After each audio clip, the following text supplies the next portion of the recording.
Welcome to this session on Tattva Bodha.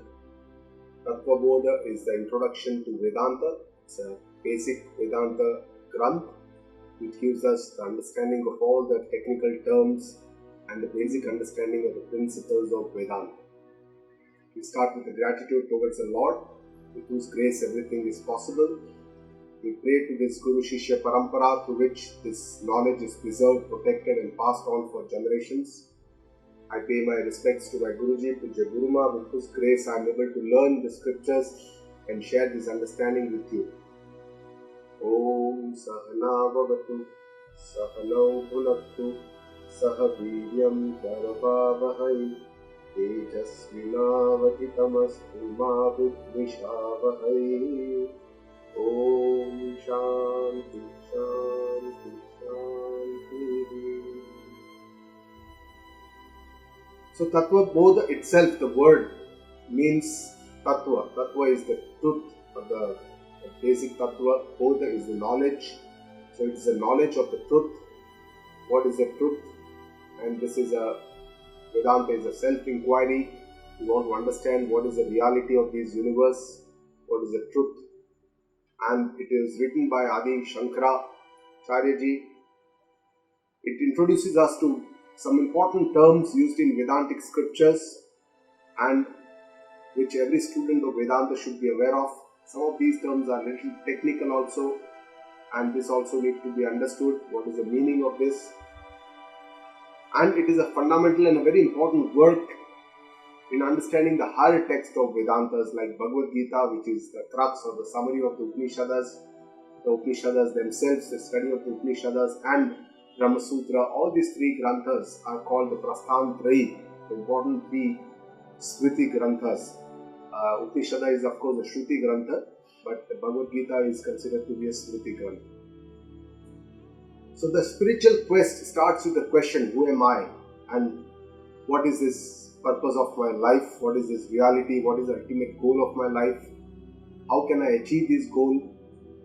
Who is God? Where is He? What is His Swarupa? How can I connect with the Lord?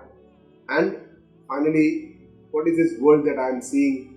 How was it created? How did it come into existence? So all these questions will start the spiritual quest. And this is the spiritual journey where we get the Margadarshana or the guidance from our scriptures, and we also need the help of a guru to show us this path, which is not very sugam or very easy for us because our sanskaras are quite opposite to what is the teachings of these scriptures. So Vedic life tells us that the goal of life is to know our true self, attainment of the divinity, that our true self itself is divinity, and this divinity is not just different than the divinity manifested in the vast universe. The individual accomplishment with the universal consciousness is one and the same. That is the ultimate goal of the life.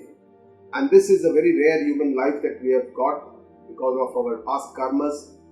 And in this human life we have two very important sadhanas, the mana and the buddhi, the mind and the intellect, through which we can progress on this spiritual path by understanding. And it also shows us the difference between our free will and our destiny. What is the Purushartha, what is the Prarabdha, where we have to do our actions, where we have to leave it to our destiny. And it also tells us about the karma, the law of the karma, that whatever I am getting today, or whatever I am having today, the circumstances, the privileges, the comforts and all this that I am enjoying today is because of some past karma that I have had done, maybe in this life or in the previous janma. So we believe in the rebirth, punarjanma, janma, punarjanma. And whatever action I am going to take today, these actions will determine my future destiny. And that's why it gives me that I must take the responsibility of my life in my hand. I should do my best, because if I do the best today, my duty in the best possible way, selflessly, then I can change my future. I can change my destiny. So this is a very powerful understanding that Vedanta teaches us with the law of the karma. And karma is also a very, very important part of our life. Most of our life is in karma. So how we can do this karma in such a way that we can make it into a connection with the divine. Our efforts, our Purushartha is also very important. It is the most important, and we should know where we should do our Purushartha. And that's why it is said that there are 4 types of Purushartha. The Purusha Artha here means worthy goals of human life. It does not just mean efforts, but our goals where we need to do our efforts. And the 4 Purusharthas that are being told by us in our scriptures, one is the Dharma Purushartha, the values, the do's and the don'ts that Dharma tells us to do. Artha, most of our efforts and our actions are for our survival, our security, our existence, for our life, and all this that we do in our life to just maintain ourselves, to get some food for ourselves, the clothing, shelter, money, wealth, and everything that we do for our security, for our family's security, comes under the Artha Purushartha. The third Purushartha is the Kama Purushartha. These are the desires, and we have the basic desires are the Artha Purushartha for survival and for security, but beyond that, the Purusharthas are for my own sukha, happiness, comfort, entertainment, and all these kamana that we have for name, fame, for everything in our life, all these comes under the Kama Purushartha. And in our Vedic life tells us that even Artha and Kama Purushartha should be from the Dharma Purushartha. Means it must be on the righteous way. It should not be, in a wrong way. It should be the right attitude and the right efforts or the right actions. These are important. That should be, the Dharma should be the basis, and that's why in our Parampara, Brahmacharya Ashram, in the student life, the Dharma teaching was very important to build the character, the right character of the individual. And the fourth and the most important Purushartha that our scriptures teach us is the Moksha Purushartha. This is the Kalyana or the Hita or the freedom or liberation from all our worldly afflictions, our attachments, our identification with all the earthly structures. And this Moksha is complete freedom of life during life. It is to be obtained during life. So first, second and the third Purushartha are called the Preya Purushartha. They keep us in this world, they help us in this world to live a worldly life. But the fourth Purushartha is the real beneficial one because it liberates us from this. It elevates us, it transcends us from this worldly Purushartha and makes us free from all this chakra of life and death, sansara and janama, punarjanama, all this gets abolished. And this freedom and this liberation gives us not only freedom in this lifetime, which is called Jivan Mukti, but it also gives us freedom after our death, that is what is called as a Videha Mukti. That means this freedom from the chakra of Sansar chakra, the birth and death. In our Vedic life, we know that the scriptures are the ultimate evidence. Shastra is the pramana, because we and there are different levels of the evidence. Even in the Shastra, the highest level of evidence is what is called as a Shruti Shastra. There are 6 types of different types of scriptures. The Shruti, the word itself Shruti means that they were Shotriya, because for many thousands of years there was no written script before which the Vedic life was there. More than 10,000 years ago, when all these knowledge, the Veda knowledge of the Vedas was used to pass on from the Guru Shishya by the Shotrendriyas, by listening. That's why these scriptures are called Shruti scriptures. And the Veda Shastra, the Upanishad Shastra, which are also part of the Veda Shastra, are the Shruti, which is considered to be the highest level of evidence. They are also called Apaurusheya because they have not been designed or created by any human beings or Rishi Munis, but they are created by the God Himself. Has given us this manual of life when He created this universe, and these that's why they are called Apaurusheya. But then, even though God created this, it came to us by the Rishi Munis who could actually visualize these mantras, and that's why they are considered to be the drashta of the mantras of the Veda. And that's how all the 4 Vedas, the Rig Veda, the Atharva Veda, Sama Veda, and all these Vedas came into existence. And the second level of the scriptures are the Spruti Shastra. Spruti Shastra means Rishi Munis, then in their own Spruti, they could visualize this and they could write these. They could, ultimately they are from the Shruti Shastra, but then the same things are categorized and better written so that we can understand it better For average person to read the Veda Shastra is more difficult, and that's why the Smruti Shastra came into existence. And then for the common people, the folklore, for the common people, the Puranas came into existence, the Adhar Puranas and the Upapuranas, which are called Pauranik Shastra. And this also tells the same things that is mentioned in the Shruti and the Smruti Shastra, but it is more in the fables, stories or parables, examples, very profound examples. And these are all the Purana Shastra. And then the fourth type of Shastra is called the Sutra. Sutras are basically very cryptic, very small aphorisms, small, sutras, which are very profound. It gives the Tatparya or the summary of the Shastras. The same things that is written in the Veda Shastra, Smruti Shastra are given in very short sutras. And there are many types of sutras given to us. And the fifth type of Shastras are the Itihas. Itihas means what has happened in the past that is actually brought to us. All the epics like Ramayana, Mahabharata are called the Itihas Shastra. And the sixth type of the Shastras are Bhashyas. Bhashyas are commentaries written by many saints on several of these Shastras. They give their own understanding, their own Vyakhyas, definitions, and expand what is already said in this, and it is all very well written, very well summarized. So these are the different types of scriptures. The people want to enter into the scriptures and want to study more. There are several of them, and these are the levels of the understanding. Apart from this, the Vedic life also gave us an infrastructure for this management of the Vedic philosophy, to understand it and to attain our goals. And this infrastructure, which helped us for our own progress, is called the Varnashrama Vyavastha, and in which the society, on the basis of the society, there were 4 Varnas which were described, and then based on the individual's life, the 4 stages of the individual's life, the 4 ashrama were described, and this was followed for many years. The 4 Varnas were Brahmana, Kshatriya, Vaishya and Shudra, and the 4 ashramas in an individual life are Brahmacharya, Grihastha, Vanaprastha and the Sannyasa. And this Samanya Dharma was common for everyone, but there was something called Vishesh Dharma, means there was a special duty for all of us, depending on our Varna and our Ashrama. So if somebody is a Brahmana and if he is in a Brahmacharya Ashrama, his specific Vishesh Dharma was defined in our Shastra, and that is how all this was defined. The question comes how this Varna was segregated, and the way our scriptures describe this is based on the attributes, on the guna. Say for example, there are 3 gunas, the Sattva, Rajas and the Tamas. Brahmanas are Sattva Guna predominant, all the Sattva Gunas, and that's why based on these gunas, those people were called Brahmanas. Kshatriyas are Raja Guna predominant, but this Raja is also pure Raja. So it is they do selfless service for the society.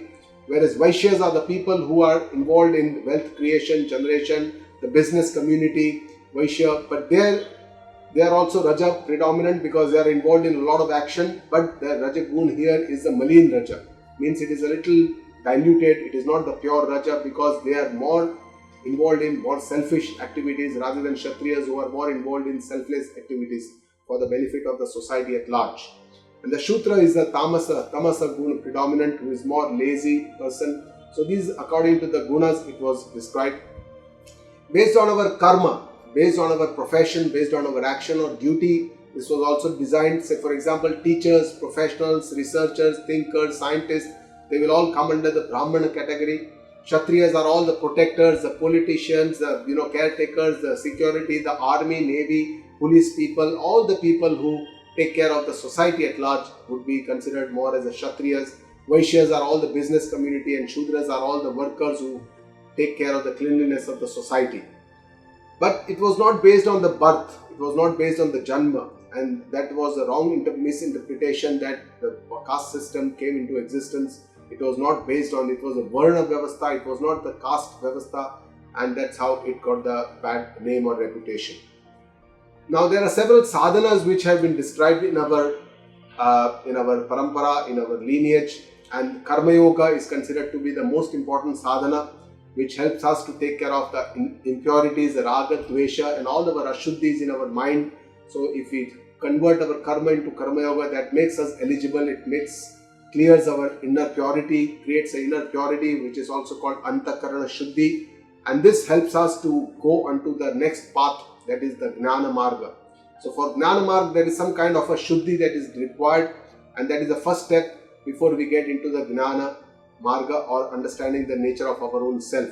So this is the preparation. The Bhakti Yoga also, the mana is very chanchala, and this has to become more sthira or steady. And for this, Bhakti Yoga is a very important sadhana to create ekagrata, concentration or focus of the mind. Similarly, there is Ashtanga Yoga, an eightfold yoga, yama, niyama, pratyahara, pranayama, samadhi. All these help us to create a discipline in our life, which is very indisciplined life, so that makes us disciplined life. And this also give us the moral codes and conducts of the ethical life, that how we can live. The yama and panch niyama, these 10 rules give us the modified, the codification of the ethics of our life, how we can make our life better. Satya, ahimsa, not to have too much of possessions, not to steal anything. All these yama and all the niyamas are important in our life. And then only we can go into the Gnana Yoga or the Gnana Sadhana, where the main problem is the ajnana, the ignorance of our own true Atma Swarupa, our own self. And this has to be taken care, and we need to establish or get this Atma Gnana. Atma Gnana is not something that we have to achieve from outside. It is our own self that we have to understand. It is also called Praptasya Prapti. It is already there. We have to know it. We have to understand that we are this Atma, and that is understanding. So this is not something which is a new path that we have to create. A lot of seekers, seers, and a lot of enlightened individuals, wise people, Siddha Purush, Jnanis have walked on this path. A lot of Mahapurush, a lot of Guru, Acharyas have walked on this path, and we have to just follow the path that they have shown to us. So Gnana Sadhana involves Shravana, which is the Vedanta Vakya, which from the Guru's mouth, how they can tackle, they know from this lineage, Parampara, how to use these words to show the Brahma Tattva, which is beyond words. So that is a skill that they have developed. And Manana has to be done by us, predominantly by introspection, by clearing the doubts. Here also Guru can help us, but predominantly it is to be done by the seeker. Shravana is predominantly from the Guru Mukha, but of course the Shishya also has to have the open mind and has to have some kind of a purity, has to have faith in the Guru to understand the Vedanta. And Nididhyasana is the introspection. It is more of a contemplation. It is a kind of a Vedantic meditation, a dhyana, which takes care of our viparit sanskaras, the opposite impressions in our mind, which we have to change by this new understanding that we have got from Vedanta and Guru, and the doubts which have been cleared by Manana. Then it has to be assimilated in our true self, so that we can, that is a Vedantic meditation. So this is a Gnana Sadhana. The entire spiritual journey or Adhyatmic Sadhana involves understanding of 3 Vishayas, and these, one is our Jiva. Jivatva, what is a Jiv, who is a Jiv, what is his understanding, what is his in reality. Second is Ishvara, who is the God, what is our understanding, what are the types of God, who is God, where is God, and that is understanding. The third is about the Jagata that we see in front of us, the world. And finally, ultimately, after understanding all this, we have to understand the Mukhya, the main Tatparya that of the Vedanta is in Aikya. Aikya means not see the differentiation between different things, which our science or any of our worldly knowledge, it will break down things into pruthak, classify different things and then give us, understand different things. Here in Vedanta, we have to go from all the differentiations, we have to go towards oneness. We have to see the unity behind all the diversity. We have to see the order behind all this chaos, and we have to see the oneness. So Tattva Bodha, the structure, it is in a prose form. It is not in a poetry form like the Bhagavad Gita, which can be sung. Actually, it is a Gita, it is a Geya, and a lot of other Shastras are, many of even the Upanishads can be chanted, it can be Gneya, but Tattva Bodha is a prose, it is a Padya, and there are 5 main parts it can be classified into. The first part is the eligibility, the Adhikaritva, and this is also very important for any knowledge lineage. There is some kind of a yogyata, eligibility. Everybody cannot enter into the knowledge parampara. some kind of a adhikaritva, some kind of a purity of antakarana, inner purity is necessary, and all this then can help us on this knowledge path. The second is the jiva. Jiva has to do his microcosm or the individual vyashti. He has to understand who is he, what is his swarupa, whether he is anatma or he is the atma. What is this atma anatma viveka? And this atma tattva viveka or atma anatma viveka is the differentiation, discrimination or discernment, or by our understanding to pruthaka, something that has been mixed.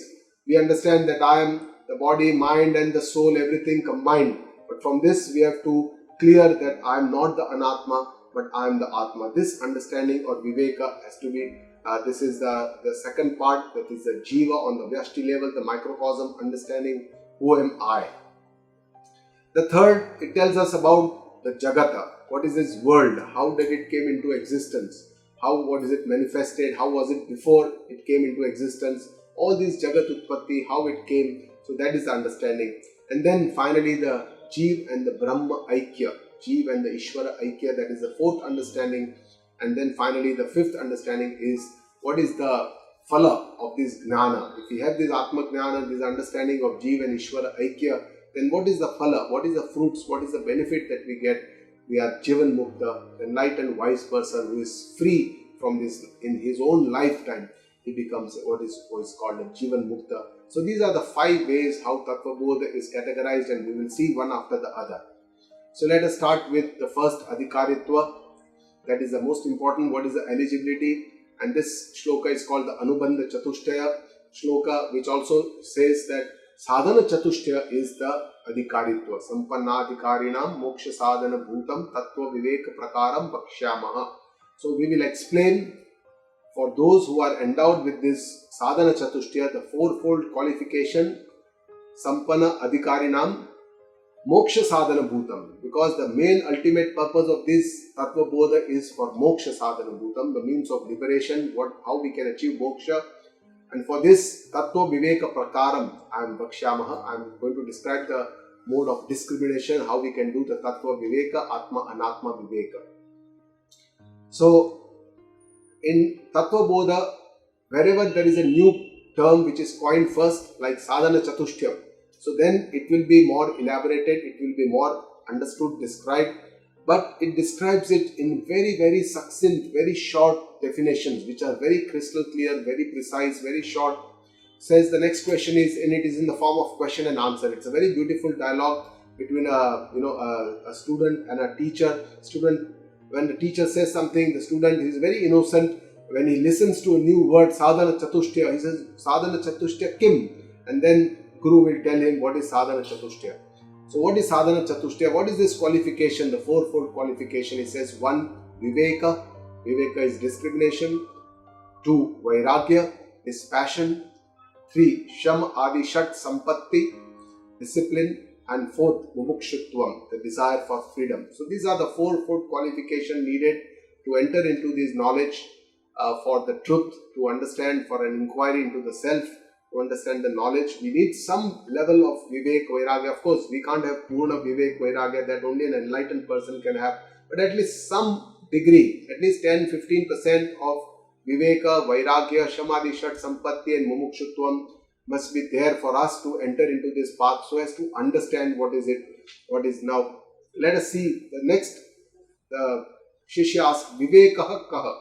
So what is this discrimination? Discrimination or Viveka, discrimination is sometimes termed in a very negative context, that we are discriminating between different people. But here, discrimination or Vivek here means discrimination in a very positive connotation. Means you can, dissect, or you can discern between what has been mixed. So that is the meaning of discrimination or viveka. Means दूध का दूध और पानी का पानी, जैसे हम कहते हैं हिंदी में, what is that is hans, that is the what it does is. So similarly, atma and atma, how it is mixed, we have to discriminate between the two, understand what is this, and what is nitya, what is anitya. That viveka we need to get. So it says nitya vastvekam brahma tadavyatirittam sarvam anityam.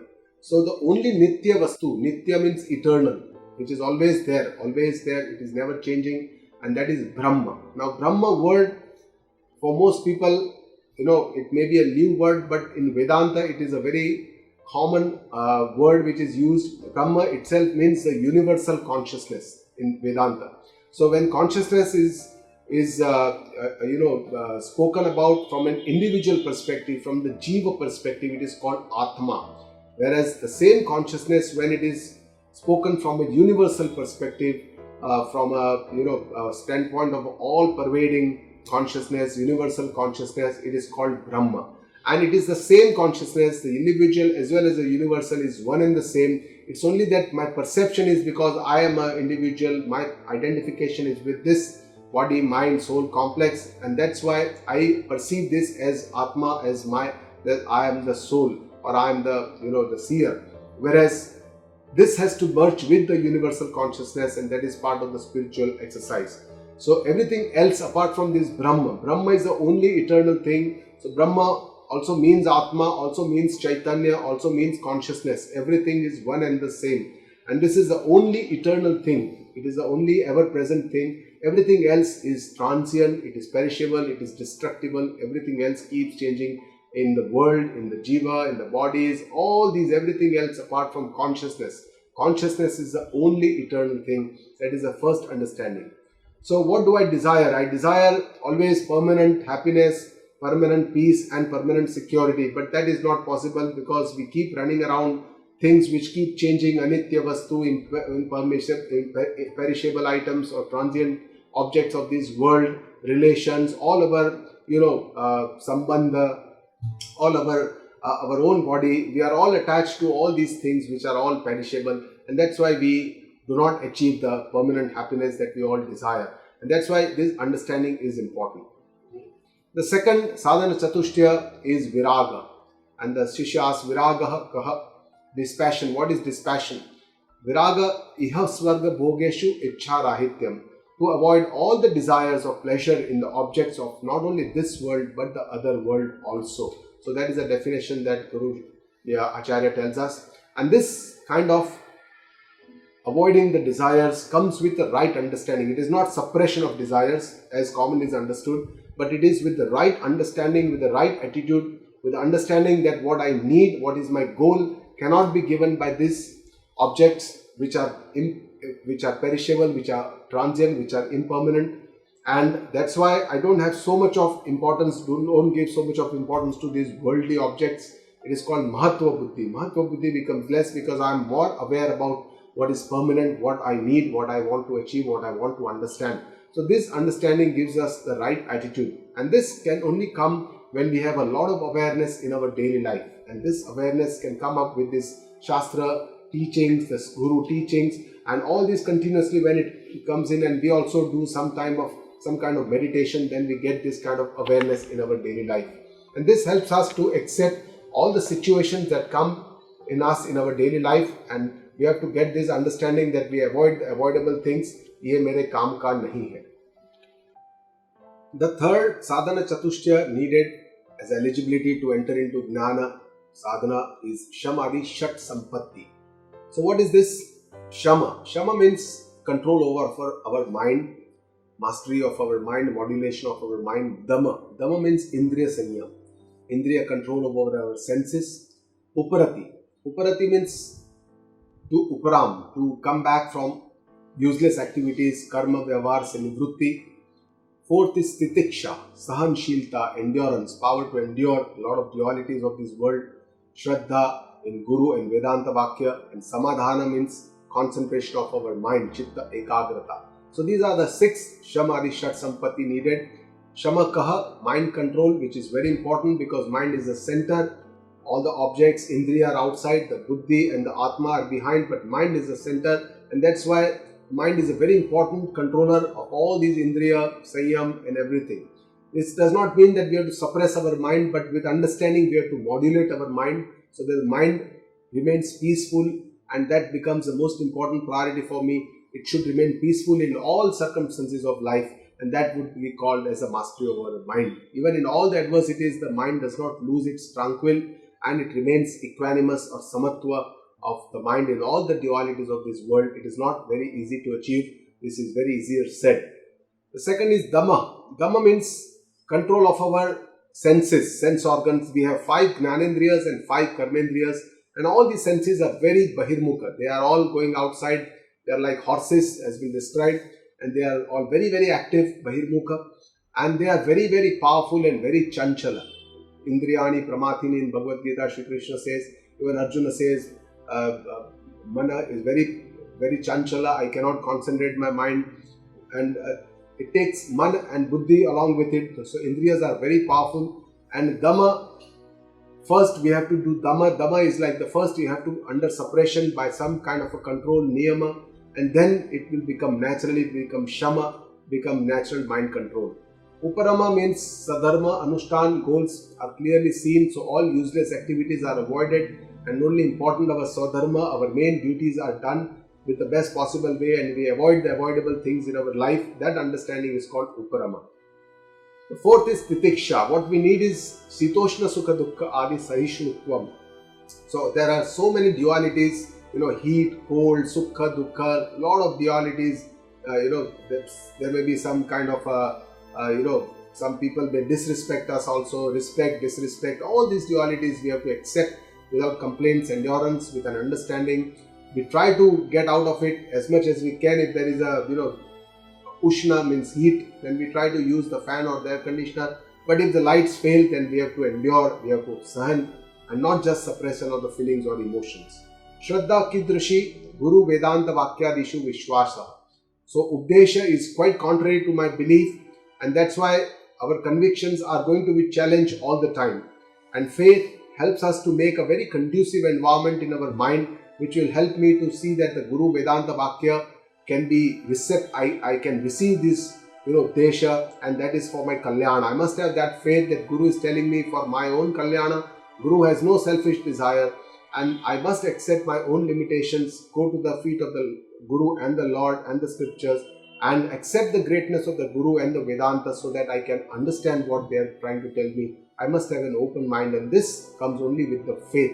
So Shraddha is very, very important on this path. Samadhanam is Chitta Ekagrata, that means concentration of the mind. If my mind must be focused on one object when I am thinking about something, and this is very important. And the fourth and the final sadhana chatushtaya is Mumukshutvam. Mumukshutvam means Moksho me bhuyati tiksham, the desire that I must get moksha. I must get liberated from all this sansara chakra, this janjala, and all these problems. And it should not be a simple ichha, but an intense desire for moksha, and that too in this life only. That kind of a firm desire that I want to become free. Of course, this spiritual journey takes many, many births, but if we are serious about it, we want to get it in this life, then we'll go on to this path with a firm conviction.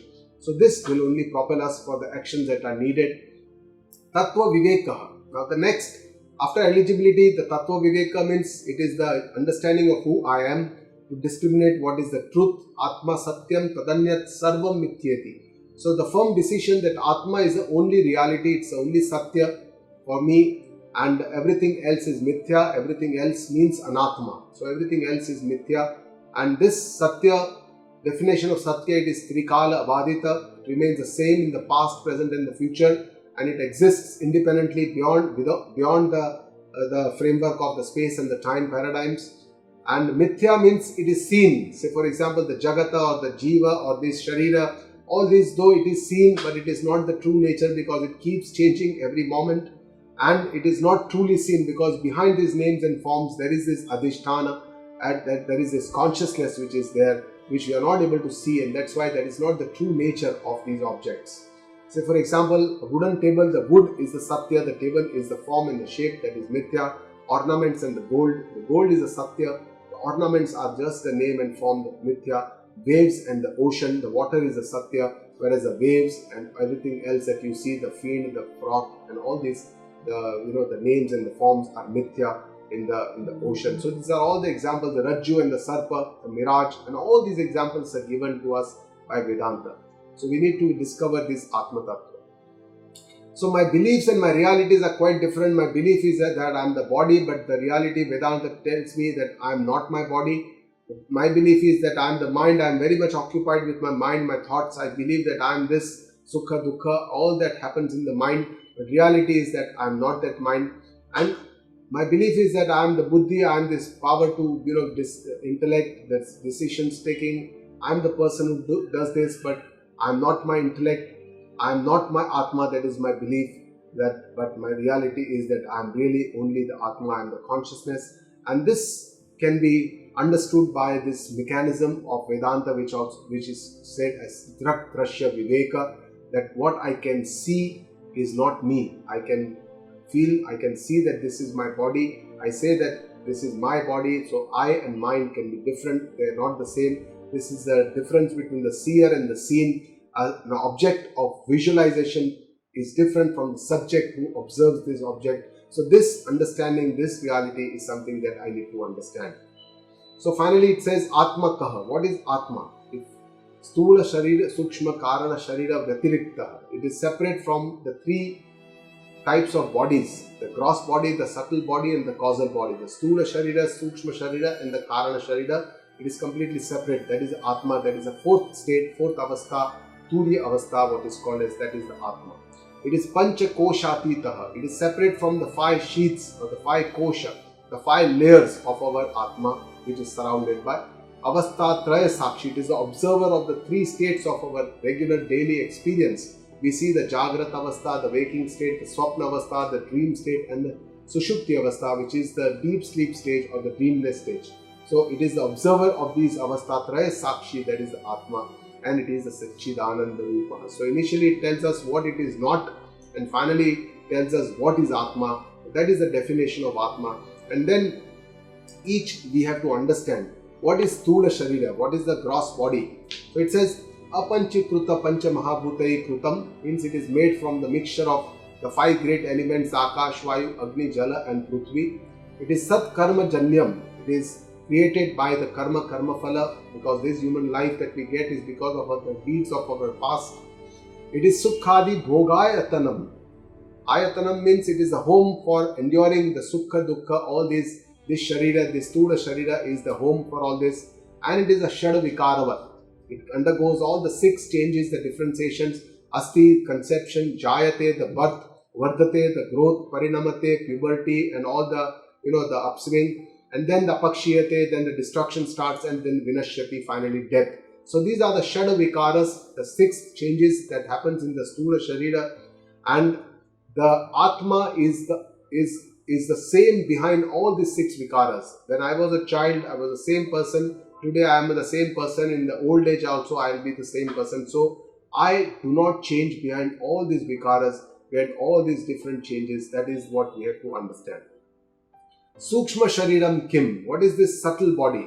So Apanchikruta Pancha Mahabhuta. It is made from these pure five elements that are beyond the grossification or the mixing of these elements. Apanchikruta Pancha Mahabhutai Krutam. They are made from the Panch Mahabhut, but before they became Panchikaranam. It is a process of mixing of the elements. So the Stula Sharira happens after the grossification or the mixing of the elements, whereas the Sukshma Sharira develops before, in the process of evolution of this universe. That is how it develops. It is also Satkarma Janyam. It is created by the deeds. It is Sukhadi Bhoga Sadhanam. It is a vehicle for undergoing Sukha Dukkha, and it consists of five Jnanendriyas, the knowledge senses; the five Karmendriyas, the action senses; the five Prana, 15, and Manaschaikam Buddhishchaika Saptak Dashakalabihi, and plus Mana Buddhi. So 5 plus 5 plus 5 plus 2 Mana Buddhi creates a 7 Saptak Dashakalabihi, 7 elements, which creates the subtle body or the Sukshma Sharira. So Sukshma Sharira comprises of all this, which cannot be seen very easily. It is more Sukshma, like the Mana, the Buddhi, the Prana, all this energy. We cannot see it. The gross body is something that we can see, but the Sukshma Sharira is something which is not easily seen by us. That's why it is called Sukshma Sharira. But this is a very important part of our personality, because our mind, our thoughts, our rationality, our emotions, all these is essentially a part of us, and that's why the Sukshma Sharira becomes very, very important for us to understand. The third is the Karana Sharira, or the causal body, which is not very well understood, but our Shastras explain this, is also called the unconscious in the psychology. or the superconscious, we may call it. It is anirvachaniya, very little can be said about it. It is difficult to explain it. It is anadi because there is no beginning, whereas the Sukshma Sharira and the Sthula Sharira have the beginning. When they also, the Sthula Sharira also creates a journey after the death of the Sthula Sharira. The Sukshma Sharira goes, and along with it the Karan Sharira also travels.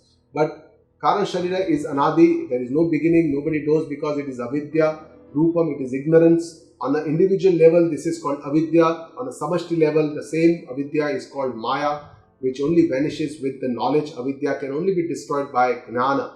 And Sharira dvayasya karana matram, it is the cause for all these Sthula and Sukshma Sharira, because it is present in a Sattva Rupa, it is ignorant, Sattva Rupa Ajnanam, it is ignorant of its own true nature, and it is Nirvikalpa Rupam, it is undifferentiated, it is like a seed, something like the Vruksha, the tree and the seed. It is the same Bija Avastha, it is Avyakta, it is unmanifest, it is very very Sukshma, it is much more Sukshma than the Sthula or the Sukshma Sharira, and that is called the Karana Sharira, which keeps on. So the Pancha Gnanendriyas, there are 5 knowledge senses. Each of these Indriyas gather the knowledge from the outside world by the objects, and then we understand this. All these Gnanendriyas give us the knowledge of the outside world. So there are 5 Vishayas from where this knowledge can come, and every Indriya is essentially a Shakti. It is a Sukshma, part of the Sukshma Sharira, and that's why it's more like a Shakti. It is more Sukshma, it is not the Sthula that we see in the gross body. And every Sukshma energy in our body is, according to our scriptures, it is controlled by individual Devta. So there is the Adhisthana Devta of all these energies. So Shotram means the power to listen, and that comes through the ears. So ears are not the Jnanendriya, because this is part of the Sthula Sharira, and that's why they are called Golaka. In our Shastras, it is the power of the hearing, the Shakti, the energy through which we can hear, and that is, and the Vishaya is the Shabda, and Devta is the Dik Devta. The second Indriya is the Twak. Twak means the touch, Sparsha, Vishaya. Vayu is the Devta. Chakshu, the eyes, which is also very important because we see all the roops, the name, form, the forms all are seen, the colors, everything is seen by the Vishaya is the Rupa, and the Devta is the Surya. And Rasana is the Rasa, our taste, sensation of the taste, and Varuna is the Devta, and Dhranam is the smell, Gandha Grahanam, that is the Vishaya, and Ashvina who is the Devta. Similarly, the 5 Karmendriyas by which we can create Kriya Shakti, Hamari Jo, whatever activities that we do in this world, all our 5 activities or action senses are, they also have a Vishaya and they also have a Devta. It is called the Vak. Vak is the words, Bhashanam is the Vishaya, we speak the words, and Agni is the Devta.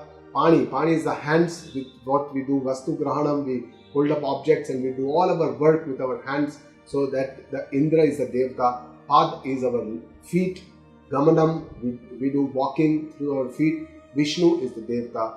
Payu is our excretory, where we do Malatyaga, all the excretion of all the wastes, and Mrityu is the Devta. And Upastha is our sexual organs, energy with which we do the procreation. Ananda is the Vishaya, and Prajapati is the Devta. So similarly, there are Pancha Prana, the respiratory system, the Apana, the excretory system, the Vyana, the circulatory system, the Udana, the regulatory system and the entire body, and the Samana, the digestive system in the body. All these are energies that flow in the body, as our Yoga Shastra tells us about all these Pancha Prana. And then the 3 states, Avasthatraya Kim, the 3 states of our daily experience, what we go ahead daily, every Jiva has this experience, Jagrat, Swapna and Sushuptyadi Avastha. So what is Jagrat Avastha? The waking state, when all these mind, Indriya, Pan, Buddhi, everything is completely alert, active. Shotradina, Indriya, Shabdadin, Vishayasta, Gnayate, when through the Gnanendriya we perceive the outside objects, that is the waking state. What is Swapna Avastha? It is our dream state, when the Indriyas are not working, but Jagrat Avastha, whatever we see during the Jagrat Avastha, in the waking state, those impressions, those sanskaras are there in our mind, and that during sleep a new world, Prapancha, is created, which is inside our mind, which is not outside. And this is what is a Swapna Avastha. It is a dream state. It is something that is hidden in our mind, and this is created by our own mind. The entire Jagata, Prapancha is created, where we identify with ourselves also. And then there is a dreamless or the deep sleep state, Sushupti Avastha, where we don't know anything what is happening, and Sukhera, but we feel when we wake up, we have an experience that we had a wonderful sleep, a joyful sleep, a blissful sleep. No Indriya, Mana, Buddhi, nothing is working in the Sushupti Avastha. There are no objects for pleasure, but in spite of that, we have a beautiful bliss feeling. We all want to go to that deep sleep stage every day, and that's why we know that these objects don't give us pleasure. It is going closer to our Atma Swarupa, because in Sushupti Avastha we are very closest to our Atma. It gives us a great peace and a great bliss, the joy of having close to our. But here, the only avaran or the obstacle is that avidya is still there, ignorance is still there. That is the main difference between the jnana and the ajnana, or the Sushupti Avastha, where ignorance is still there. The Pancha Kosha, the 5 sheaths, are essentially the 5 layers of our personality, and these are very similar to the 3 shariras. They are also further subdivided into the 5 sheaths based on the function. The shariras are based on the anatomy or the gross appearance, but the 5 sheaths are based on our 5 functions. So the first sheath is called the Annamaya Kosha. That is because of it is related to the food. It is the Sthula Sharira itself is the Annamaya Kosha, because it gets nutrition from the Anna or the food that we eat. The second is the Pranamaya Kosha, which is our activity center, our how we work, and this is created by the 5 Prana and the 5 Indriya Panchakam, means the Karmendriyas. They form the Pranamaya Kosha. So this energy is our Kriya Shakti, how we do the activity in the world. The third is the Manomaya Kosha, where the 5 Gyanendriyas and the Mana, these together form the Manomaya Kosha, which helps us to gather all the information, the knowledge from the outside world, and to process all our emotions and all our that happens through the Manomaya Kosha. The Vijnanamaya Kosha is the Buddhi with the 5 Gyanendriyas. They together form the Vijnanamaya Kosha, which is our rationality, our intelligence, our power to take decisions, the power to supervise everything, the mind and all the activity center, all our knowledge, everything, all this happens in the Vijnanamaya Kosha. So these 3, the Pranamaya, Manomaya and the Vijnanamaya Kosha, are all the 3 are segregations of the Sukshma Sharira. Whereas the first one, the Annamaya Kosha, is the Sthula Sharira. Whereas the final Anandamaya Kosha is the Karana Sharira, which is Avidyasta Malina Sattvam Priyadi Apruti Sahitam, that is the Anandamaya Kosha. So I am Pancha Koshatita, I am not these 5 sheaths, I am not these 5 layers. I have to peel off these 5 layers if I have to reach towards my real self, the Atma Sarupa, by that understanding, by this shloka, which tells me that what is mine cannot be I. When I say that this is my body, then I cannot be that body. When I say these are my ornaments, this is my house, that I am separate from this. Similarly, when I say this is my body, this is my breath, my prana, this is my mind, these are my thoughts, this is my decision.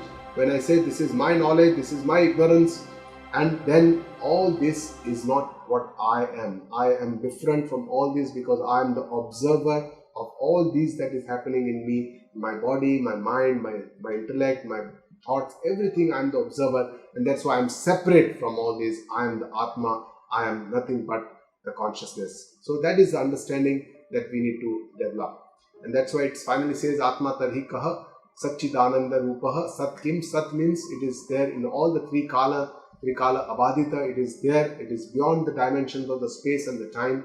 That is Sat. Chit Kim? Chit is Gnana Swarupa, with which we get the knowledge of the existence, all these Gnana, that is the Chit Swarupa of the Atma, and Ananda Kaha, the Sukha Swarupa, because we always want pleasure, happiness, and this Sukha Swarupa is our own Swarupa of our Atma, and the Sukha Swarupa. These are not the attributes of Atma, because Atma is attributeless, but this is the Swarupa. These are the 3 Swarupas of the Atma. That is the understanding that Vedanta teaches us. So, Evam Satchidananda Swarupam Atmanam Vijaniyat. I must understand the Atma, which is consisting of these 3 Swarupas.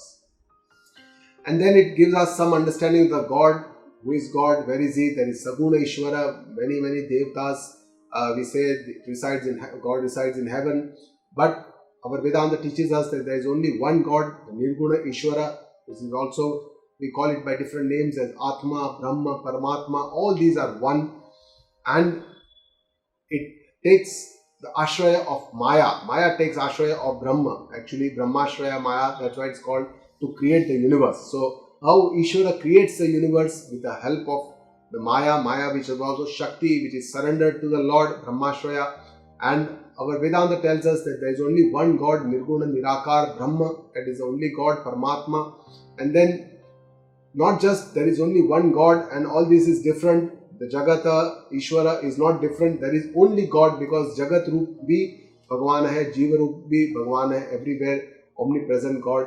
Though it appears in many forms, many manifestations for our own devotion, for our own eligibility, so that we can start and go to the Lord. But the Lord itself, in its reality, in its originality, is only one, Nirguna Nirakar.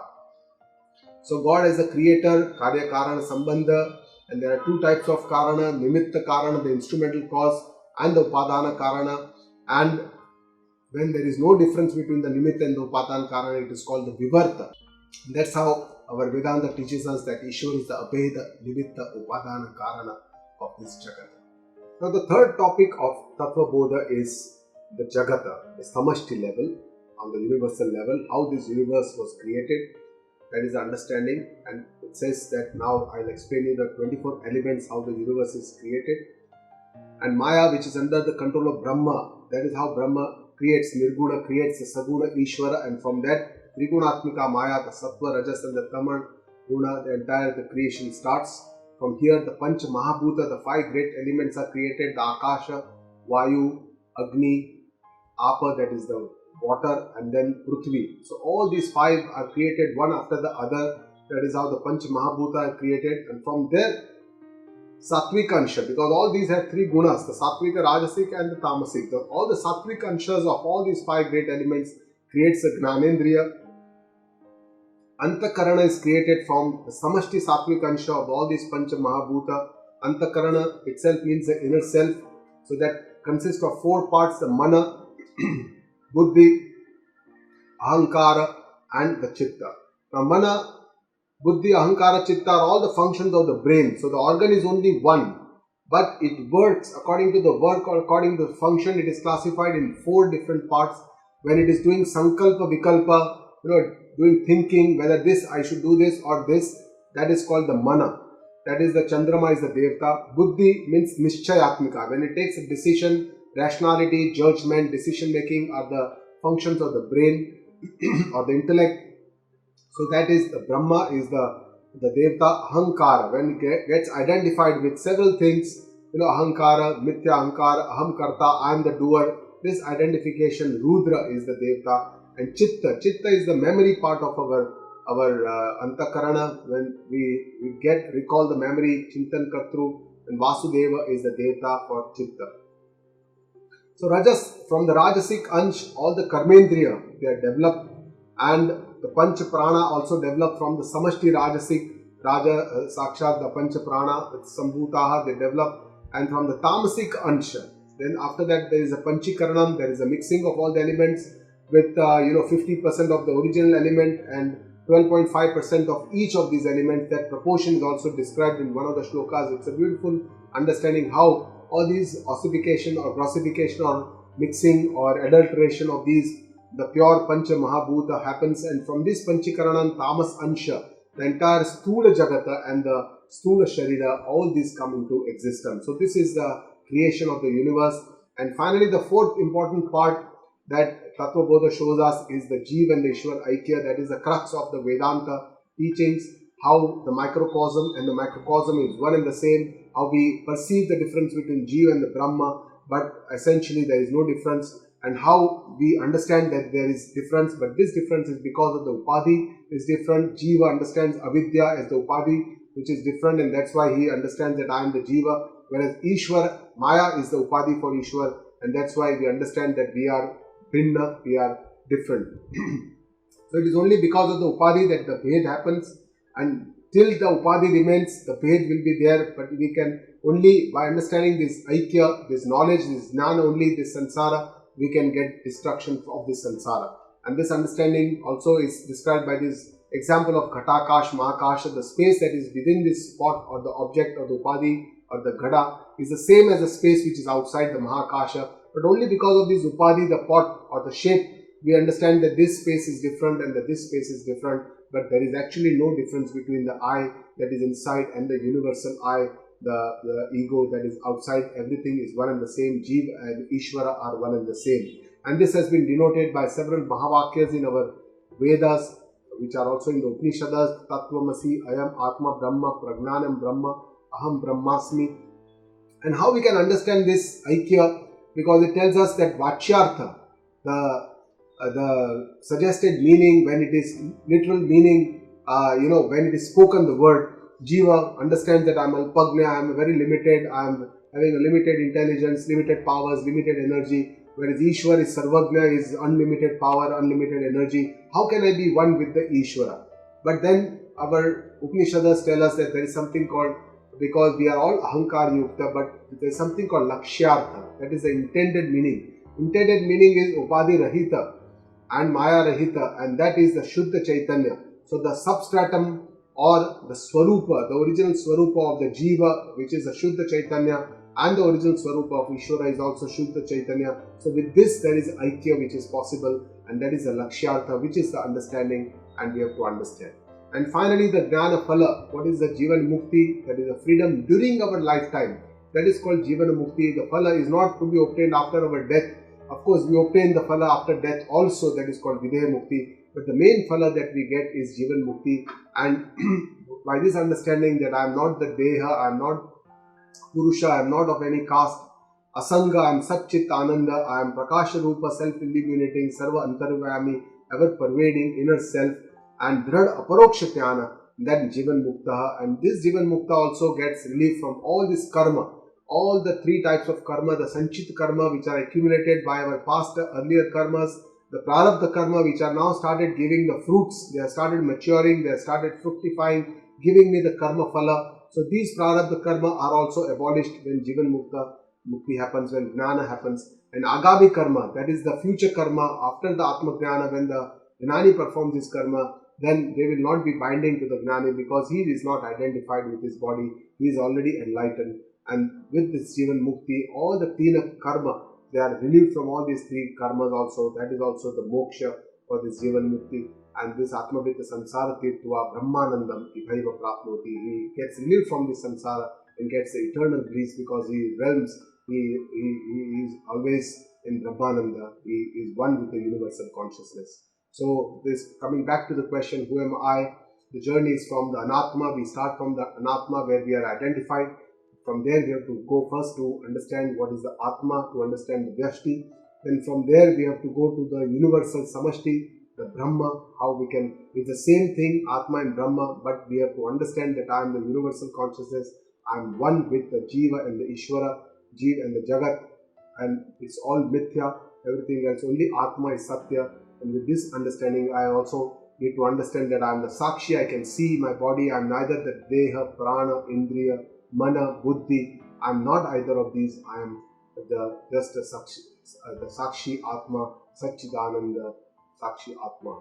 So with this understanding, I can remain in the now, remain in the present awareness, the consciousness where I can feel my presence, and I can understand that I am now and eternal. For this, I don't really need to get the scripture, because this is my own direct experience. I know that I am the awareness, I am the seer, I can see, I can visualize all this, I am the understanding, I understand this. So with this, we come to the end of Tattva Bodha, which is a very beautiful scripture which has given us this understanding. First, Sadhana Chatushtya, Sampatti, is the eligibility. Second, understanding of the Vyashti, to do the Atma Anatma Viveka, to understand who am I.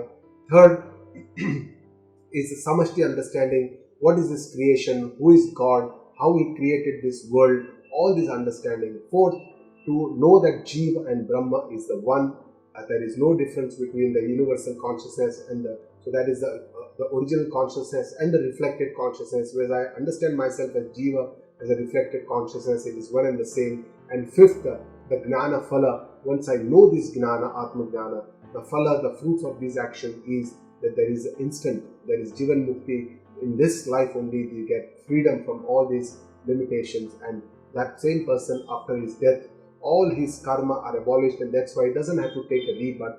He is a Videha Mukti. All his Stula, Sukshma, Kara, Sharira, gets dissolved in the universal consciousness. It does not have an onward journey and is free from the birth and life, the chakra, samsara chakra, and is eternally in bliss. So with this we come to the end of this Tattva Bodha. Guru Brahma, Guru Vishnu, Guru Devo Maheshwara, Guru Sakshat Parah Brahma, Tasmai Shri Guruve Namaha. Om Purnamada Purnamidam Purnat Purnamudachyate Purnasya Purnamadaya Purnameva Vashishyate. Om